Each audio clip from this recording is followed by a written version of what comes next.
What's up, guys? So we're here day 3 on the fuel lines. Power steering lines are done. I'm waiting on one fitting for the return line. Just got back from the auto parts store. Got some 8-all clamps here and some self tappers.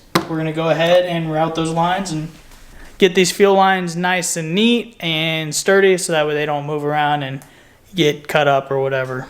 So let's get under the S10. Let's get started. All right, so we're under here again. I figured I would start up here, as close to where it comes through the transmission and the body. We will start mounting it down, boom, boom, boom. Okay, so it's being a pain in the butt. Got the drill out. I'm gonna start a little starter hole up there. So I went ahead and cut the fuel filter back here.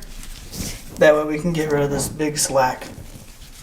And then I'm gonna take this flare tool and flare that. So that way I can fit this rubber hose over right back there.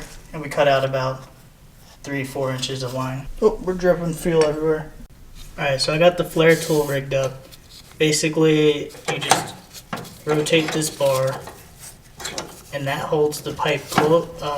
This part holds the pipe and this part pushes on the inside to flare out. Alright, so coming from the top, we got an 8-all clamp. And then another one right there.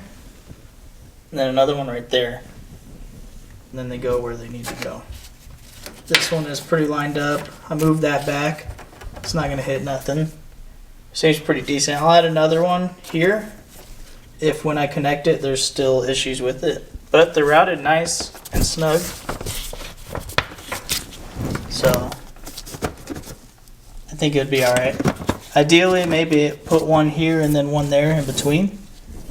But we'll have it like this for now. Alright, so that's it for today. We got the 8-all clamps hooked up. I have like 5 extra, so if I need to route a different way, put some in between those long distances, I'll have that. So yeah, we're just waiting on the part to come in for the S10, and we will put the fitting on, flare the tube, and then connect it, and we'll have fuel. I still haven't thought about what's next on this, so I'll be looking at my board over there trying to figure out what we're gonna do next, but I'm glad to actually have finished the fuel lines. Alright, I'm gonna have to install this later today, but the package came in. Let's see. Let's see if it works. I gotta try it on the other. I like the bag it comes in. So this part is fuel side. It's got the little setup. I'll put the tube through and then I'll flare it so it won't come off. Whoop, can't lose that. Nope, I lost it. So let's see if this fits my AN. It has to be 6. There we go. Can you see it? Oh, it's smaller. Dang it. Well, that means we're gonna be waiting even longer. Okay, so I found the right fitting at a local hardware store. It's a 3/8 compression fitting to 1/4 NPT right here.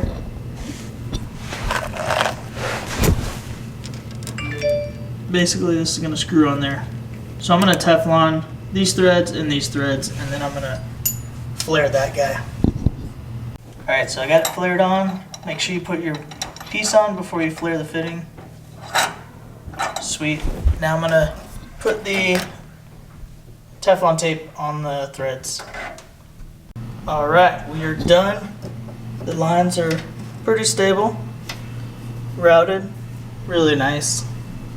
I got this fitting on, use my 2 Teflons, and yeah, we'll be looking here and here for the leaks pretty much. Up there it should be fine. So super excited to finally finish this. Alright, so we were able to finish. It took longer than I expected. I thought I needed a special fitting from Jegs. It took a few days to get here. I ended up finding one at the local hardware store. I used, what was it, 3/8 compression fitting to 1/4 inch FIP, so NPT female, and we're done with it. We'll see what we do next. Right now, I'm going to unbox my beer fridge or my drink fridge for the garage, and I'm gonna move this out of the way and kind of get it set up over there. Thanks for watching, guys. Much more to come on the S10, and stay tuned. See you guys next time. Honey goes down and I let it go. I ain't been bit to the